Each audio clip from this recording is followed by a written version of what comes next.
Okay, ang project na ginagawa ni Sir Nelson ay isang Suzuki Ertiga. Alright, kung mapapansin nyo, intake air temperature sensor circuit high sa bank 1.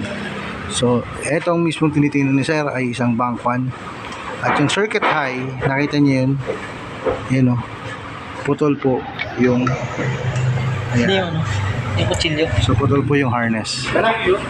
So, yun po yung problema nitong Suzuki Ertiga.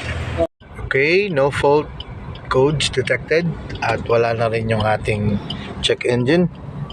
So far, nasa may Kawayan interchange tayo. Yes, medyo malayo-layo na rin tayo sa shop. So far, wala na yung check engine ni Sir. Ibig sabihin, nabura na yung fault code doon sa ating intake air temperature sensor. Okay, so okay na po itong test drive natin.